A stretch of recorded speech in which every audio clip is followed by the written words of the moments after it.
If ever there were a memory of the 20th century that might last for centuries beyond any other memory, it's the memory of the Holocaust. I think it was Elie Wiesel who first coined that term, the Holocaust, but you know, we're talking about the systematic eradication of about 6 million Jews during the Second World War by Adolf Hitler and the Nazis. I feel very close to this issue in that I and Kathy and our 3 kids lived in Israel for 7 years, and many times visited Yad Vashem, which is the Holocaust memorial in Jerusalem, and it is a powerful remembrance of a very tragic moment in human history.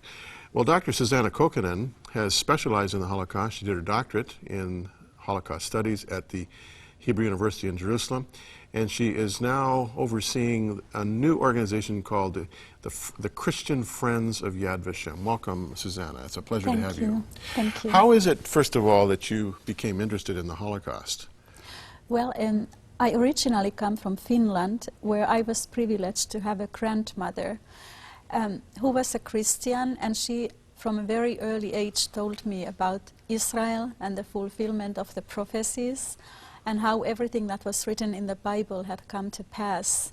And so I became very interested in Jewish history, in understanding the history and what we could find in the Bible, and how this nation had been dispersed and how they had come back to their ancient homeland.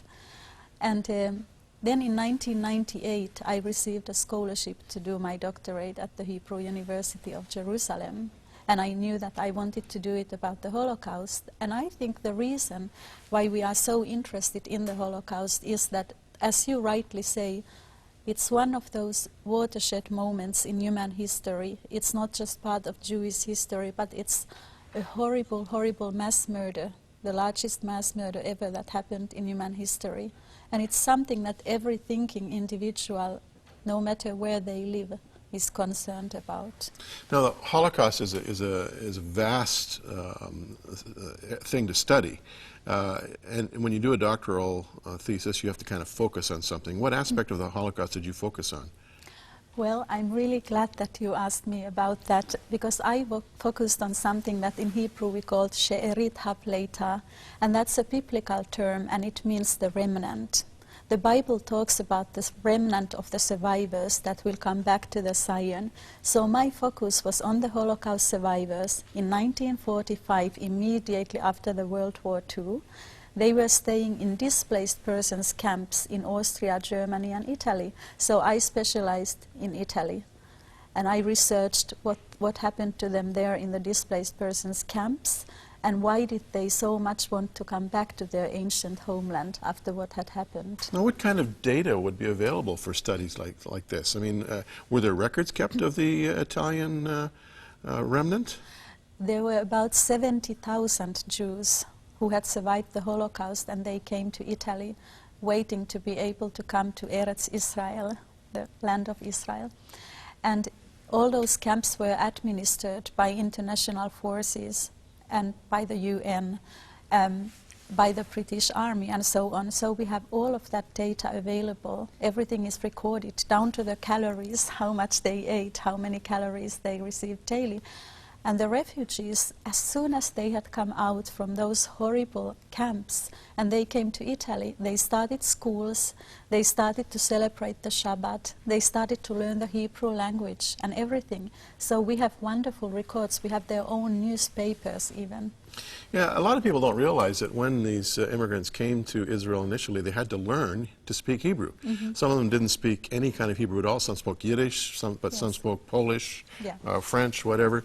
And that whole language learning was quite a process, and it was a critical aspect of Israel's signature as an emerging nation. Yes, yes, that was very important. And you know, as the prophet Jeremiah says, that can a nation be born in one day and so on, this is all related to that, the fulfillment of the prophecy, that these people came from all over the world and they learned they revived the ancient language Hebrew, and today everybody speaks Hebrew in the state of Israel. You know, I had the privilege of sitting down with Eliezer Ben Yehuda's daughter in Jerusalem. Her husband, Max Whitman, was a part of the Jerusalem Rotary Club.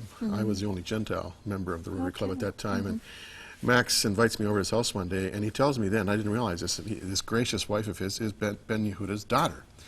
So I could hardly believe it. And I said, so what was it like living, in Ben Yehuda's home? She said, it was horrible. I said, oh, really? She said, he forced us to speak Hebrew. And he was adamant that his family would speak Hebrew, because he was basically introducing Hebrew as the new sort of linguistic identity of Israel. And it's a good thing he was so hard, because it really has created a whole new people group as it relates to language. Even you had to do your doctoral studies in the Hebrew language, right? Yes, I did. Yes. Which was not easy, I expect.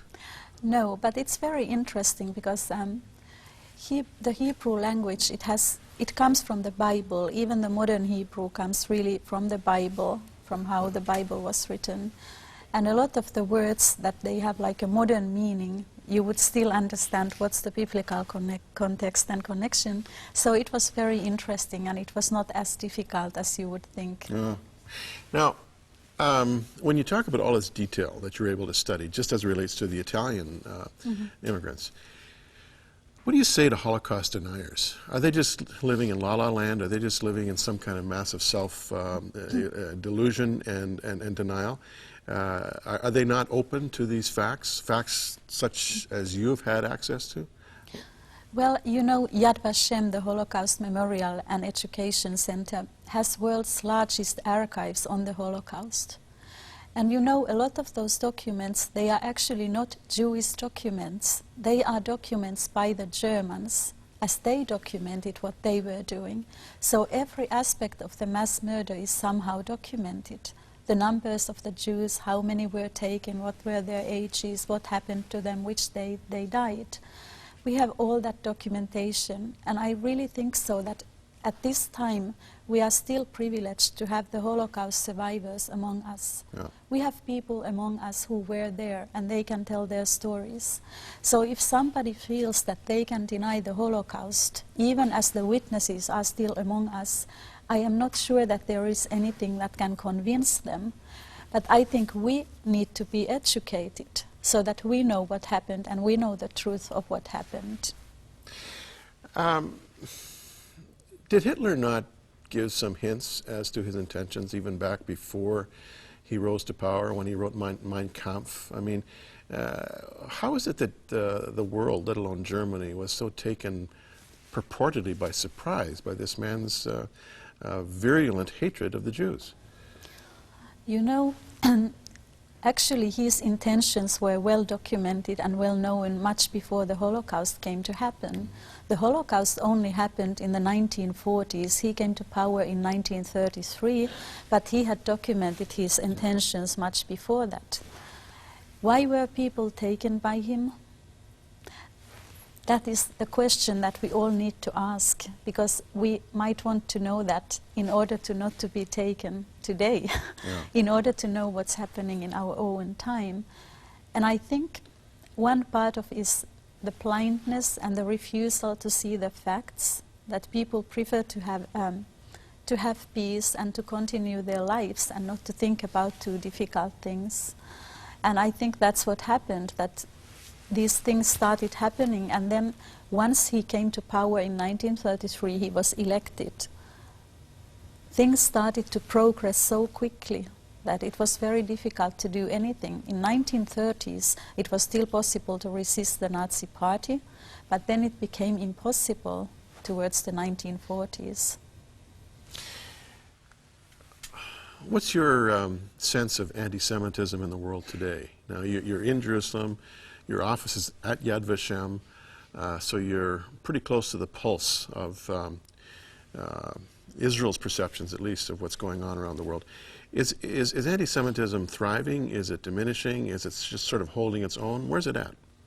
Well, unfortunately, anti-Semitism is growing, and we know that even here in Canada there is an increase in anti-Semitic incidents.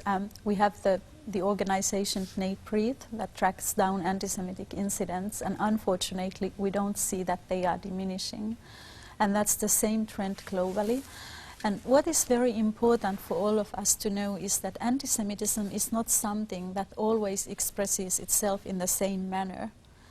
There might be variations, there might be different things or different communities that are threatened in each time, but anti-Semitism has never gone away, and a lot of it today is actually directed against Israel, the state of Israel. Mm-hmm.